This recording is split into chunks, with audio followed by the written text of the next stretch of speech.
That moment, you hit your biggest goal and feel nothing. That's the sound of the wrong machine working perfectly. You have been taught to chase destinations your entire life, but nobody ever taught you how to read the compass. By the end of this, you'll understand the precise mechanical difference between the engine that drives you and the navigator that's supposed to be steering. And chances are, you've been letting the engine drive itself straight into a wall, over and over again. Your brain has a goal-seeking mechanism that is astonishingly powerful. Think of it as a hyper-efficient GPS. You give it a set of coordinates, a salary number, a job title, a target weight, a house in a specific neighborhood. It then calculates the most efficient route and starts executing. It's a beautiful piece of biological engineering.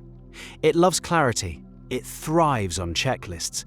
It provides a constant low-grade hum of forward momentum. Each turned corner, each milestone passed, delivers a small, satisfying hit of validation. It tells you that you are on track. The GPS is a master of the question, what? What is the next step? What is the deadline? What is the metric for success?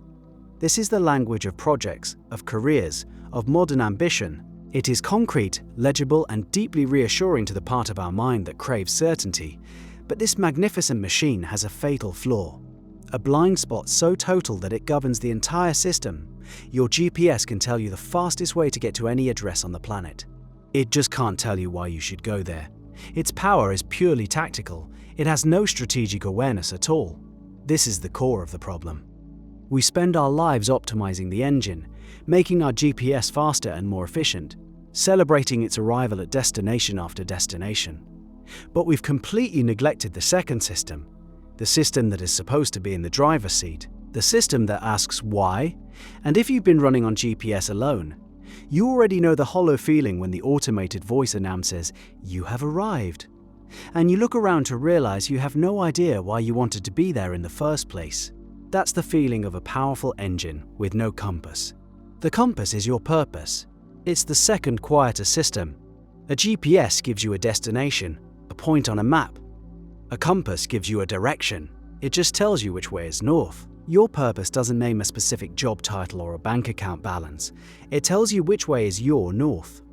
It is a vector, a constant direction of travel. It's the underlying value you want your actions to express. For a doctor, the goal might be to complete a complex surgery. The purpose is to heal. The surgery is an event, healing is a continuous process. For an artist, the goal might be to finish a painting. The purpose is to create. The goal is a what. The purpose is a why. You can complete a goal. You can cross it off the list. The feeling of purpose comes from the process itself, from the simple act of taking another step in your chosen direction. It's what makes the work meaningful even when the goals fail, because the direction of travel remains true. The modern world, however, is built almost exclusively around the GPS. Your resume is a list of completed goals. Your performance review is a measurement of achieved targets. Society hands you a pre-approved list of desirable destinations and congratulates you for reaching them. Nobody ever sits you down for a quarterly review of your purpose. We are trained from our first day of school to collect achievements like badges. We build towering, impressive resumes full of destinations we've reached. We become masters of navigation. We get very, very good at arriving. And this creates a profound, invisible trap. A trap baked directly into our brain's reward circuitry. And it feels exactly like success right up until the moment it leaves you feeling completely empty. That trap is the confusion between the dopamine of pursuit and the feeling of fulfillment. Dopamine is the molecule of motivation. Your brain releases it to drive you toward a reward. It's the chemical that makes the hunt exciting. Crucially, the biggest dopamine spike happens in anticipation of achieving the goal while you are striving and overcoming obstacles. The moment you actually cross the finish line, the dopamine system begins to quiet down. The hunt is over. The chemical incentive is withdrawn. This leads to a phenomenon called the arrival fallacy. The deep-seated belief that once you arrive at a certain destination, the promotion, the corner office, the million-dollar valuation, you will achieve a lasting state of happiness. You finally get there.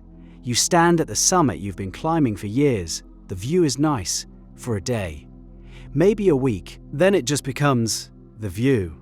The feeling fades. The "is this all there is?" question starts to echo in the silence. That feeling is the sound of your GPS reaching its coordinates and falling silent, with no new instructions. It's the dopamine system, having done its job, looking around and asking, okay, what's next? To get that feeling of drive and excitement back, you need a new destination, a new hunt. So you plug in a bigger goal, a higher summit. You start climbing again.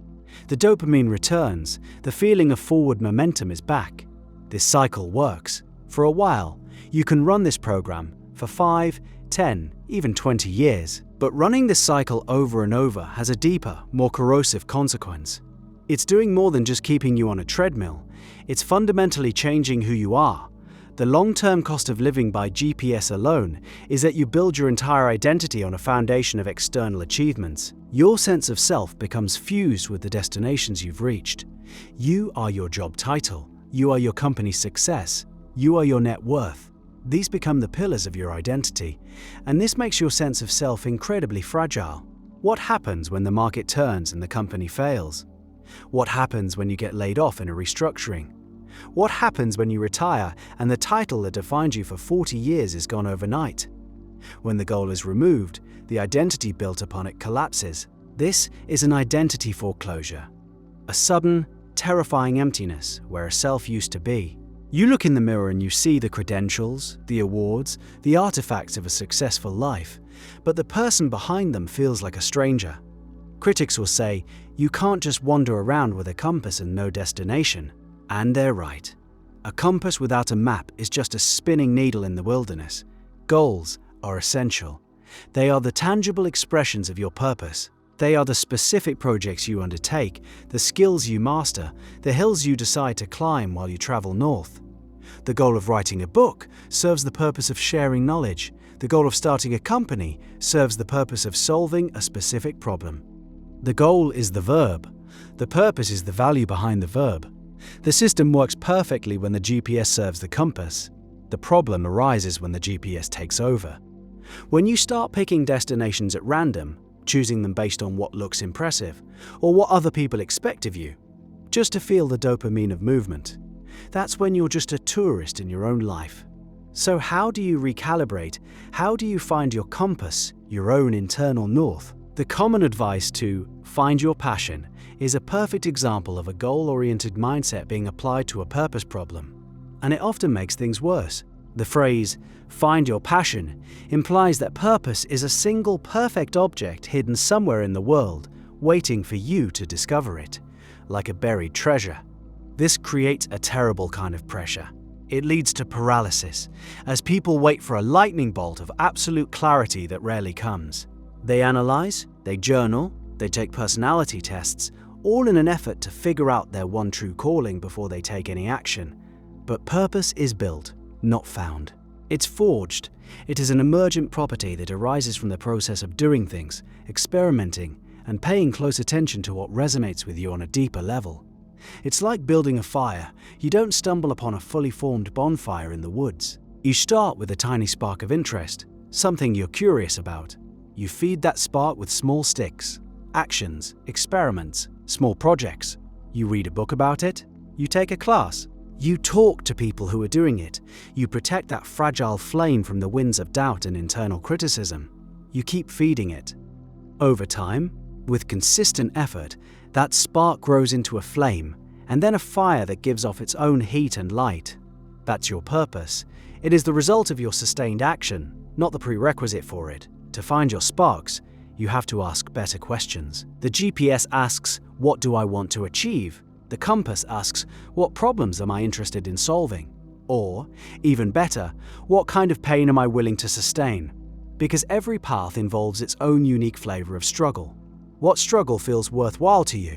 What values do you want your actions to represent, regardless of the outcome?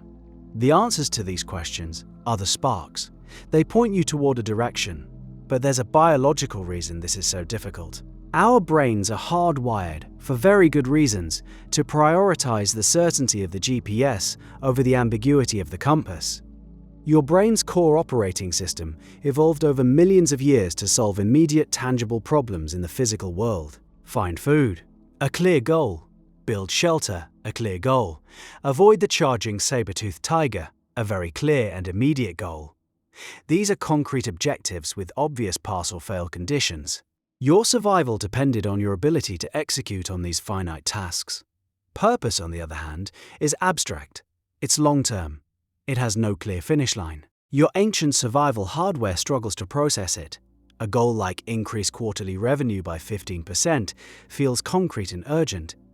A purpose like foster genuine connection within my community feels vague and ethereal. Your brain craves certainty. The GPS provides it. The compass provides direction, which feels like uncertainty. In a battle between the two, the GPS almost always wins. This is why we default to chasing titles, salaries, and legible metrics. They feel like real, tangible progress to our primitive brain, even if they're taking us in a direction that slowly grinds down our soul. We are running a complex, modern life on Stone Age software. You can't delete this software. You can't just decide to ignore the brain's craving for certainty. So you have to create a system that works with this bias. The key is to reframe the entire enterprise, to stop thinking about your life as a series of destinations to be reached and start thinking of it as a game to be played. And every game needs a way to keep score. This framework comes from the philosopher James Carse, who described two kinds of games in the world: finite and infinite. Finite games are played to win. They have known players, fixed rules, and a clearly defined endpoint when someone is declared the winner. Business is a finite game. A marathon is a finite game. Every single one of your goals is a finite game. Infinite games, however, are played for the purpose of continuing the play. The players can change, the rules are mutable, and there is no finish line. There is no winning an infinite game. The entire point is to keep the game going. Marriage is an infinite game. Friendship is an infinite game. Learning is an infinite game. Your purpose is the infinite game you choose to play. The game of being a great parent never ends. The game of advancing scientific knowledge has no final boss. The game of creating work that inspires others is, by its very nature, infinite. Suddenly, the entire system clicks into place. Your purpose is the infinite game you are playing with your life. Your goals are the finite games you play along the way in service of continuing that larger game. You play the finite game of getting a new certification to get better at your infinite game of lifelong learning. You play the finite game of launching a new product in order to continue playing the infinite game of solving problems for your customers.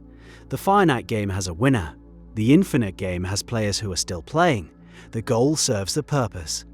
The GPS serves the compass. The emptiness you feel after achieving a major goal is the emptiness of a finite game ending. The game is over, the players go home, the field is empty. Fulfillment is the opposite. It's the feeling of knowing that you played the finite game well, and that win or lose, it has made you a better player for the infinite game that continues tomorrow. The question that defines your life is not what your next goal should be. It is what infinite game you are truly playing. What game is so compelling, so aligned with your deepest values, that you want to keep playing it for the rest of your life, regardless of whether you win any particular round. That is your north. And a compass that points north is all you really need to navigate. The destinations will take care of themselves. And this same framework explains why so many people sabotage their own success right before they cross the finish line. Their identity is tied to the infinite game of striving, not to the finite reality of having arrived.